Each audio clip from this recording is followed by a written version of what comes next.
Hello, and welcome to the final installment of our Senior Bowl positional preview series on Optimus Fantasy. Today, we're going through our top 5 tight ends ahead of our arrival in Mobile on January 26th. From Houston's Tanner Koziol to Stanford's Sam Roush, we've got you covered.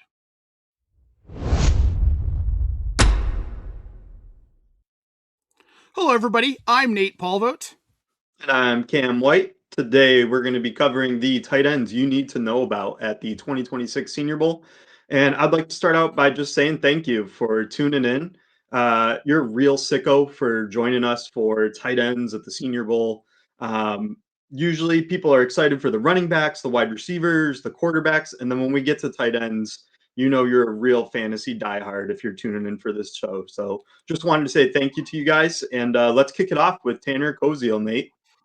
Yeah, Tanner Koziol over in Houston. I think talking about this before we sat down to record this, he was our favorite tight end. He profiles, how you put it, was Travis Kelce, basically. Big frame, big guy, very powerful, good hands. Out of this class, he's the guy I could see maybe working himself into like the second or third round, which for a tight end is pretty good draft capital, Cam. Yeah, I think he's got day two lock all over him. He's 6'7", 240 pounds. Last year he caught 74 catches, or he had caught 74 balls for 727 yards. The year before that, he actually led his team with 94 catches, 839 yards. When targeted, he has a QBR over 100. Um, and then, like I said, 2024 led the team in catches. So he's got this skill set that we really like in fantasy football, where he could be your primary target on an offense. He's got a really wide frame, catches balls away from his frames, able to pluck it out of the air. I think he will struggle a little bit with guys that are a bit more athletic than him. He's not like, he doesn't have crazy bursts where he's getting off the line quickly. He's got good strength. He added 10 pounds between the time in his junior year and his senior year. So he is putting weight on that frame. He's a natural pass catcher. I loved his hand placement. I think he had the best hand placement out of all of these guys. Really reliable catcher, a guy that you can throw to in the clutch and third down situations. And then, like we said, he's 6'7". He's a red zone threat. He's able to box guys out in the end zone. He can work across the guy's face on these short, quick routes that you need to hit on. You can throw to him in the flat. I think he's got a little bit of yak ability. I won't say that he's like a tackle breaking machine or he's going to like shed a lot of defenders, but he runs angry. So he's going to be able to build on that skill set. And he's a guy I'm really excited about. Yeah, me too. The only thing I didn't really care for is his footwork isn't great. It's a little bit clunky, but he's 6'7", so that is to be expected. And really, for his size, he was a lot faster than I expected. Cam, he gets going. He's got good long strides. It doesn't feel labored like some guys that size can feel. Tanner Koziol, I mean, he could, if he shows out at the combine and the Senior Bowl, I could see him being like a late first round, a Dalton Kincaid type. A team needs a big receiver, and he profiles as a receiver. He's less of a blocking tight end. And we run into that a lot in college. We'll talk about some of these guys that are more blockers. There's a couple on this list that we want to see get more pass reps in Mobile. Tanner Koziol is not one of them. We know what he is. We just want to see how elite he is compared to some of these other guys. Now, Michael Trigg, Baylor, he was my second favorite one to watch. Very talented, good hands. Something he does really well is he tracks the ball in the air and he adjusts to it. That's something that a lot of tight ends don't do well. It's something Trey McBride does well. It's something Brock Bowers does well. It's something George Kittle does well. And it's something that Travis Kelce did well earlier in his career, kind of lost some of that as he got older, losing some of that physical ability. Trigg does it. He's also a really good route runner, Cam. Yeah, I love the route running for his size. He checks in at 6'4", 240 pounds, and he moves like a guy that's closer to like 220 when he's out there running his routes. He was a former D end in high school, so he understands leverage. He's going to profile as a better blocker than I think some people will match him up for. He's a former basketball player in high school, so you know the broadcasts are going to love talking about his basketball chops. As a sophomore and a junior in high school, he averaged 20 points per game. So we're going to hear that on the broadcast anytime he hits the field. He was a late breakout for me, breaking out this past year over in Baylor. So let's see if he can continue building on this breakout.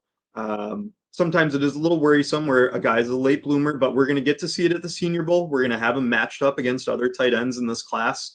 And there's going to be a good chance for us to just understand, like, where does he really create value on the field? And was this just a one special season that he put together, or is he going to be able to continue building on this? Um, he can make some really incredible, spectacular one-handed catches. I hope we get to see some of that at the Senior Bowl, but it is on his tape. He has fantastic hands, great catcher of the football. And then again, he's a red zone guy. He can box out, catch those balls that are lofted up over him, or he has some chops to get those back shoulder throws as well. So really looking forward to seeing Trigg next week.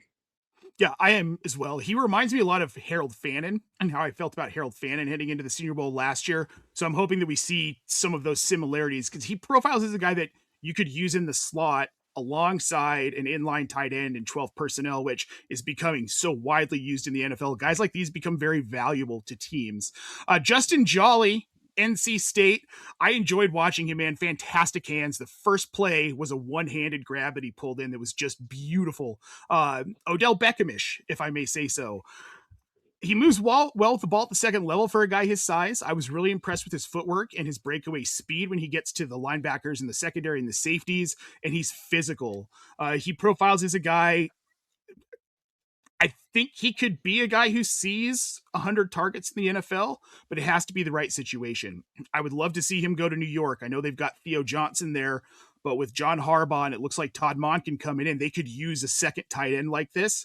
I think it would be a fantastic landing spot for him. But I really liked Justin Joly. Yeah, I think Jolly's a good separator, good catcher of the football, wins at the catch point. Something to note is that when he came into college, he was actually 215 pounds and he's a bit of a tweener. So he was playing wide receiver. They were trying to use him at tight end, and now he's put on a lot of weight. He's checking in right now at 6'3", 251 pounds. So we're talking about a guy that added 40 pounds to his frame since he's been in college.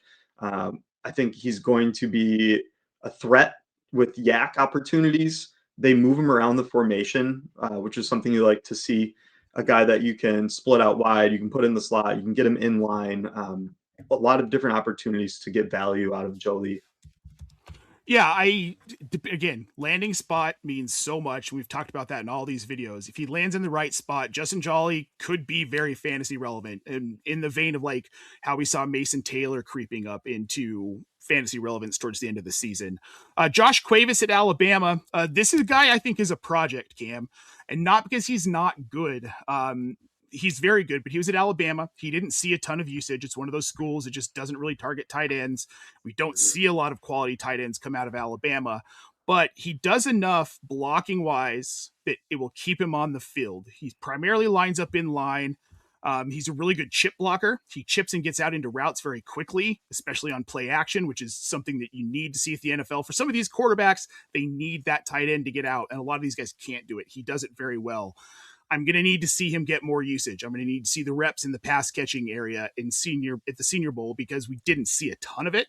But what we did see, I really liked out of Cuevas.